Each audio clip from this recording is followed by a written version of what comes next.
Good morning and welcome to Between the Covers. I'm David Naimon, your host. Today's guest is Canadian writer Sheila Heti. Heti is the author of 5 books, all very different in form and in style.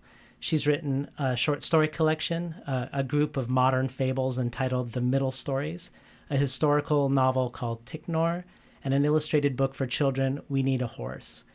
Recently, she ventured into nonfiction with her book of conversational philosophy, The Chairs Are Where the People Go, written with her friend Misha Glouberman, which The New Yorker chose as one of the best books of 2011.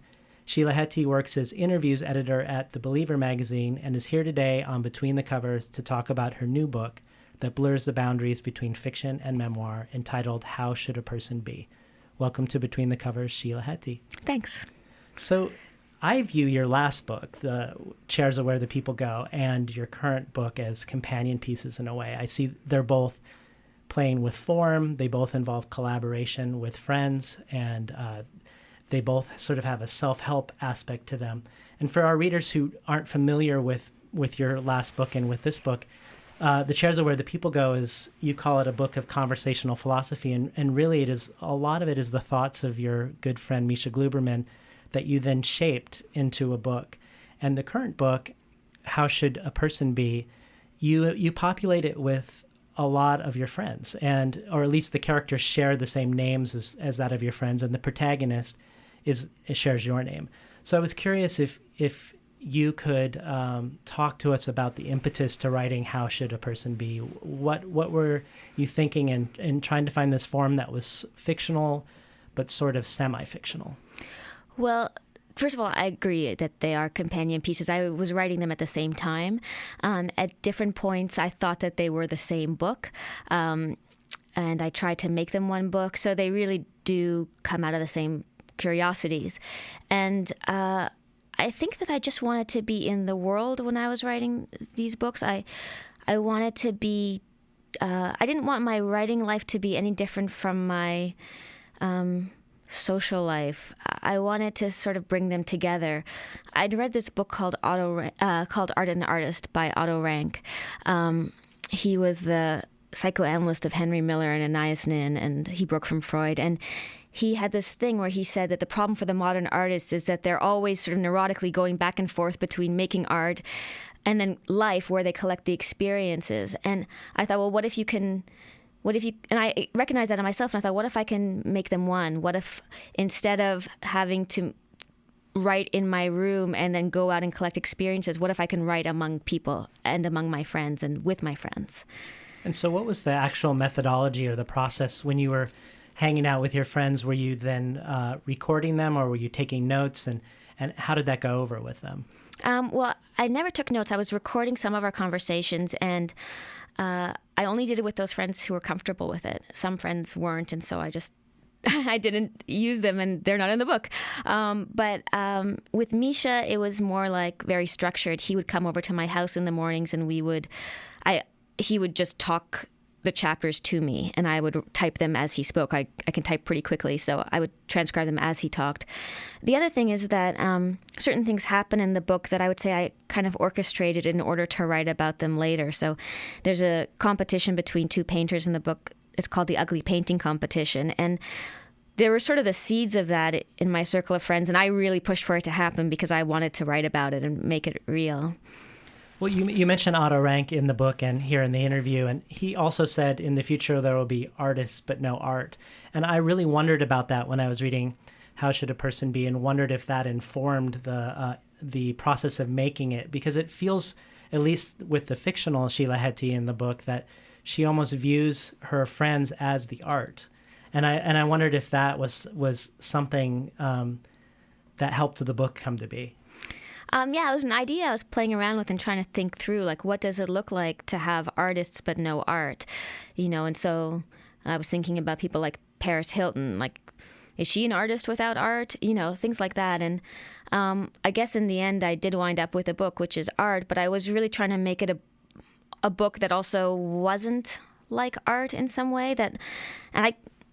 It's hard to explain, but that was something that I was going for.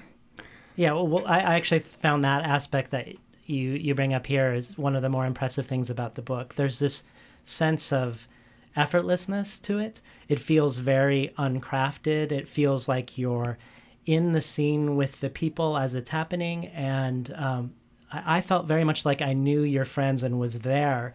And I know that even though it felt that way, that it must have actually involved quite a bit of craft to pull off that feeling of effortlessness. Yeah, I mean, it took me 7 years to write the book.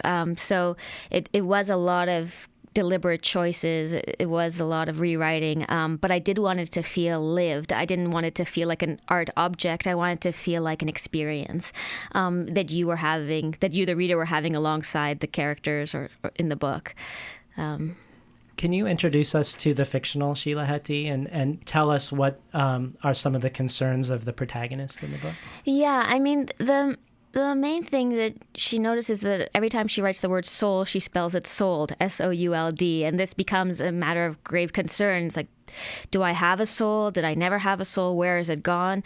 She has a great feeling of emptiness, a feeling of not knowing how she should be in the world. If she is a person, if she can call herself a person without knowing what kind of person she is. So the book is really about trying to figure out how to... Who she is and where this soul is located. And it really seems like, going back to this idea of artists and art, and maybe even that the artists in this book are the art, it seems like she really invests a lot of esteem in the people she knows. She feels like she knows nothing, but she almost feels like everyone else knows everything. Yeah, like her best friend, Margot, who in real life is my best friend, Margot Williamson. Margot kind of becomes the ideal. And I think Margot bristles against that. And at one point there's a conflict because Margot sort of feels like Sheila is sort of stealing her soul or too much trying to get the answers from her. And that's not a role that Margot ever wanted. In case you just tuned in, you're listening to Between the Covers, and we're talking today with author Sheila Heti about her new book, How Should a Person Be? So one of the other concerns of the fictional Sheila Heti is the issue of perfection and wanting to be an artist, but also not wanting to show any of her ugliness. You mentioned the ugly painting competition, but it feels like maybe one of the keys to the question in the book, or at least the question, how should an artist be, is hidden in the issue around how do you deal with the risk of being ugly in public? Yeah, and being ugly to yourself in private. Like, I think it's, especially for women, a big concern that everyone wants you to have is how to be attractive, how to be beautiful, how to be an ideal, how to be looked at in such a way that no one sees your ugliness, how to hide it. I mean, that's what all the women magazines are about, how to hide your ugliness. And I just think that in order to understand yourself as a person or to live with any degree of freedom, you have to accept those parts. You have to accept the fact that people will see those parts. You can't be afraid of them. So for me, this was a real personal issue because I think when I started the book, I still really felt like I had that fear of my own ugliness. And the book was a way of trying to overcome that fear and just say the ugliness is no worse than the beauty. It's not better to be beautiful than to be ugly. And if people look at you and your career from the outside, much like Sheila looks at her friends and sees perfection, they see a person who found success quite early. You published your first short story collection at 24, and it was shortly after you published your first stories. Did you ever have experiences of putting something out into the world that failed and then brought up this sense of ugliness that the character is so paralyzed by? Yeah, one of my first experiences, I went to theater school when I was 18 in Montreal, a place called the National Theater School, and it's like the theater school in Canada. I went there as a playwright, and there were 3 other people in my class, and we each had to sort of write a play that was going to be produced at the end of the year, and I wrote an adaptation of Faust where his love interest was a young girl, and it was just really weird. Mephistopheles was Faust's beard. It was just a very bizarre. Well, I was influenced by George Buchner and other interesting writers, but sort of the play had been cast, and there was a little workshop for the teachers, and they wouldn't let us put on the play, and they said we'd been working on it all year long, and they said that this play is going to ruin your career. I didn't have a career. I was 18 years old, but they really were kind of disgusted by it, and I quit school right after that and just thought this is not the place for me. But that was pretty humiliating, and that felt really bad, and I felt really angry. And so yeah, sort of my first experience was this is not acceptable. It's not palatable. Well, let's give our readers a taste of what the prose sounds like. Do you have a section you'd like to read? Yeah, I'll read a fairly, I guess, conventional, just narrative section. A lot of the book is in the first person, Sheila talking to herself, but in this part, it's just a little scene between Margot and Sheila after they travel to the Miami art fair together. You know, the whole city's turned into an art fair, and Margot, after they returned, sends Sheila an email saying, "I wish you hadn't bought the same yellow dress as I bought," and she's pretty pissed off at Sheila. Anyways, they fall out for a bit, and this is their first interaction after that falling out. I asked her, trying not to let my tears fall, what the big problem had been with me buying the same dress she had bought. She looked out the window, sighed heavily, thought for a bit, then spoke. "You know that hotel we stayed at in Miami?" "Sure." She asked if I remembered how our first night there I noticed a spider on the bathroom wall. I'd forgotten, but now I vaguely recalled. "Well, you went to the bathroom," she said, "and you saw this daddy longlegs there." And I was like, "Do you want me to throw it out the window?" But you said, "No, let's keep it. Spiders are good." I would have thrown it out, but you said, "Let's not." So we agreed that we just didn't want it to end up in our bed. We would keep our bathroom door closed the entire time. That way, the spider would stay in the bathroom and not crawl into our bed, which would be really disgusting. Anyway, she went on, pretty soon you started to like it. You developed feelings for it, like whenever you went to the bathroom, you would look for it, and when you spotted it, you'd speak to it. Sometimes it was in the tub, sometimes it was on the ceiling, sometimes it was sitting on the shower curtain. Then after leaving the bathroom, you would say goodbye and close the door. You ended up becoming pretty affectionate with it. It became like a pet, I offered. I remember that. Not something you could control, but something you could love. But if it had left the bathroom and invaded the bedroom, you probably wouldn't have liked it so much. But keeping it in the bathroom allowed you to love it. Keeping it in there was a sign that you loved it. Right. Then, on our last night there, we forgot to close the bathroom door. We were so drunk. And in the morning, you woke up and it was beside your leg, and without even thinking, you smashed it under your hand. I remember, I said, uneasy. Well, that's like you buying the same dress as me. I'm doing a lot with letting you tape me, but boundaries, Sheila. Barriers. We need them. They let you love someone. Otherwise, you might kill them. When I hear that prose, it comes across, and I'm sure our listeners probably agree with this as well, it comes across as very immediate and transparent and accessible in a way. But your book is also, I think, very experimental and is pushing the boundaries of form. What's interesting about that to me is that when people hear the word experimental, they often think of something that is intentionally difficult or potentially obscuring something. And I think it was Misha, it may have been you, in an interview that talked about the root of the word experimental from science. And he brought up the idea that from a science perspective, experimental means doing research and development to get to a goal of producing new knowledge. And it feels to me really like how should a person be has that as an enterprise. I'm curious about that for you because I know you've studied art history and you've studied philosophy, and it brought me to the idea that with this book that contains both art theory and philosophy in it, whether you were influenced by any theoretical sensibility when you put it together. And one last thing on that note is that here in Portland, one thing that's really big, and maybe it's big in Toronto as well, is this idea of art as social practice. And there's even a master's degree program here in that. Miranda July was very big in that when she lived here. And I think of people like Miranda July and other places, Sophie Calle in France, and people who are doing things that are multidisciplinary and also that seem to be informed by a philosophical stance. Is that true about how should a person be? Well, that's definitely big in Toronto, too. I mean, I don't know if you know the artist Darren O'Donnell, but he's a friend of mine, and his work is very much in that vein, and I think he's the best artist in Toronto right now. And so I love that kind of work.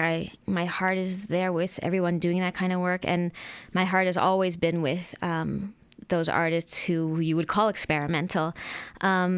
And I I do believe that the artist should sort of originate things from really within themselves and not be imitating other artists as much as possible. I don't know who I would say I don't read a lot of theory actually, but I look at a lot of art, and but the accessibility of this book was something that I wanted. I mean, I have both things in me. Like I want to be able to understand something often right away, because to me the most interesting thing in the world is other people, and with another person, people aren't obscure. Like you see somebody and you instantly have this like feeling for who they are, and it's not hard. It's not hard for me anyways to like encounter people, and I kind of wanted the book to be like that. I wanted to be like you're encountering a person, and I love experimental literature, but I wanted it to be I didn't want it to be forbidding. I wanted it to be apparent. Well, it's interesting because it feels to me when I was thinking about this book, I couldn't really think of where to place this among other books specifically. It felt like the conversations it was having was with people who were not just writers. Like when you think of Miranda July or Sophie Calle, they're doing performance art, they may be doing film. I find it easier to place you in that world than in the world of novelists, and I didn't know if that was something you intended or just happenstance around where you've arrived. Well, yeah, I was really fed up with novels when I was writing this book. I wasn't reading any. I just thought they were so lame. Like I just couldn't bring myself to read a novel. It just they all felt so fake to me. And I don't feel that way today. Like I have such a hunger to read novels these days, but I felt like that at the time. I could read self-help books. I could read the newspaper. There's all sorts of things I could read, but not fiction. I think what you say makes sense. Like I wasn't modeling this on novels for sure. I wanted to ask you a question that you once asked Mary Gateskill in an interview in the Believer magazine, and it has to do with this sense that in the book around the character Sheila not knowing if she knows how to be and investing a lot in other people. And when you were asking Mary in the Believer, you brought up Henry Miller, who was getting psychoanalyzed by the psychoanalyst Otto Rank that you mentioned earlier, who said when he was younger that he was mainly imitating other people. And then he found a way, like Sheila eventually does in the book, to figure it out. He found what he called the vital thing. And I was curious if you feel like you've found the vital thing and what that vital thing is that for Henry Miller ended up changing the way he wrote. And so he felt like he was no longer searching for it outside of himself. That's a really good question. Do you mean like the vital thing in this book or in general as an artist or with all my books? Like just... I would think, both if you have an answer, but I was thinking more in a general sense as an artist. Okay. I'm sure that you see some sort of evolution and growth as you move from project to project, as you try to figure out what is your voice. And I would have guessed that was less clear for you when you first started. Yeah, I think that the first thing that comes to mind is, for me, the vital thing is like absolutely trusting myself, and even trusting the things that just seem foolish, like to in every moment just think, if you want to read the 7 Habits of Highly Effective People instead of Don Quixote, like read it. There's probably something in there that you need right now.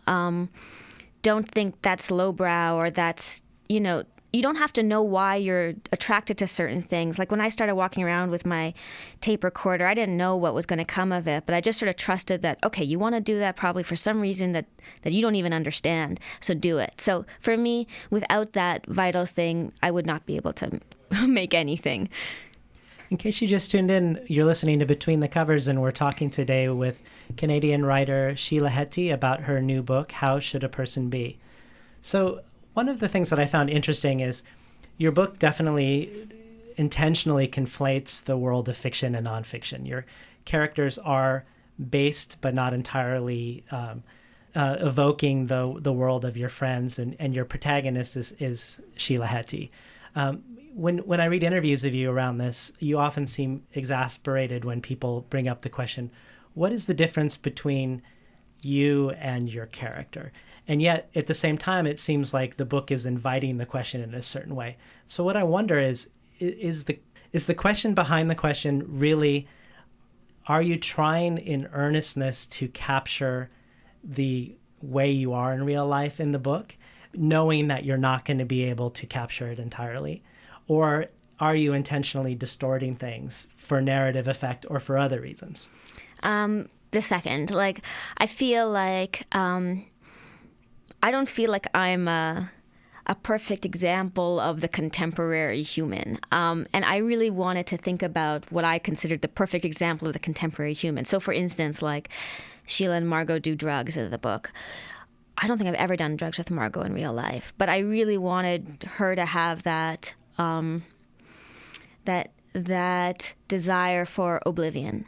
I don't have that. But I think that is something that people have that I find interesting. Yeah. So I wasn't trying to just depict me. Another thing that I found interesting about the book was the power that narrative can have over us. Not just the narrative that we tell ourselves, but the narrative that other people tell about us. And Sheila Heti in the book has a boyfriend she breaks up with, and I think it's her high school boyfriend, who then goes ahead and writes a play about her where she ends up destitute and miserable. And it seems like the fact that he's created this narrative sort of haunts her, almost like it has a power over her because it's been written. And that part of the journey of the book for the main character is to figure out a way both to get out from under that narrative, but also to replace it with her own narrative. Is that something you would say is true? Yeah, for sure. That's a huge struggle in the book for her not to feel like she's living in his story. And I think stories kind of like have some kind of magical effect in the world. I think it's really hard to live without stories. And if somebody tells you like this is the way you're going to end up, you're lucky if you can forget that. This brings us back to the issue of gender. We have this character who's creating a narrative for her, and Sheila definitely has this sense of men in general trying to tell her how to be, to teach her, to create a narrative for her rather than just be there and supporting her, finding her own narrative.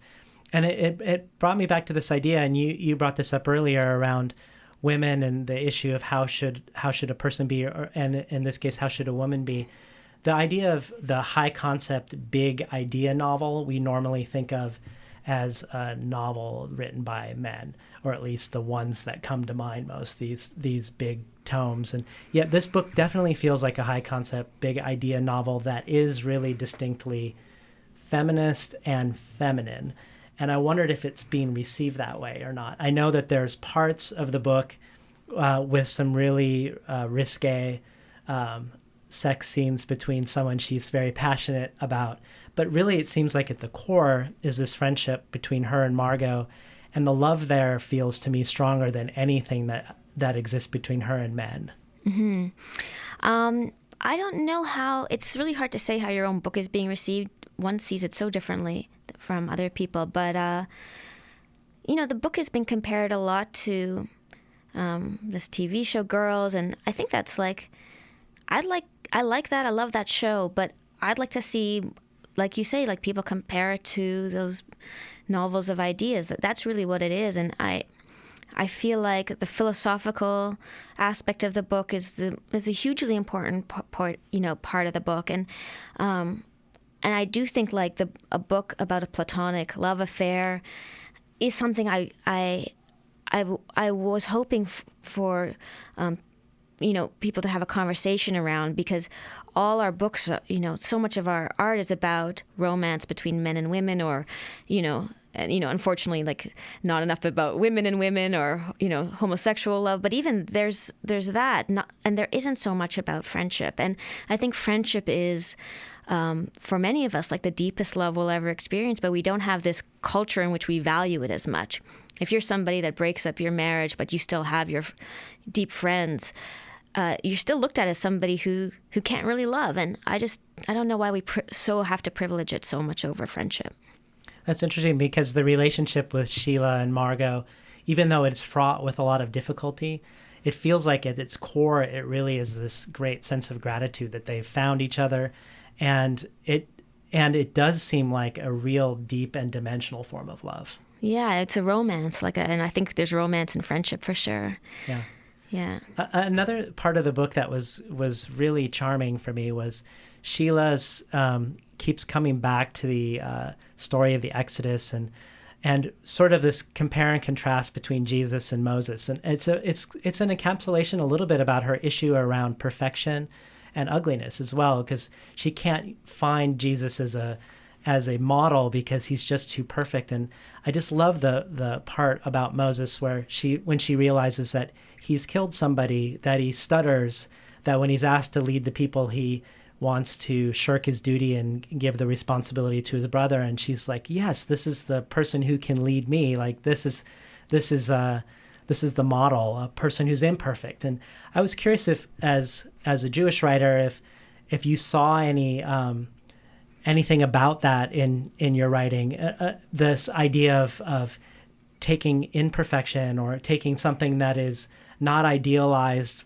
and turning that into an asset in a sense. Yeah, well, I mean, that's where humor lies, right? Like, I think Jesus isn't a very funny figure, but Moses, if you really look at Moses, he's very funny. Like, forgot to say, do this, and for him to say, oh, ask my brother instead of me, like he sounds like a comedian, like I think that there's no humor in perfection. There's only humor in imperfection, and there's humor in somebody striving for perfection, but there's no humor in somebody reaching it.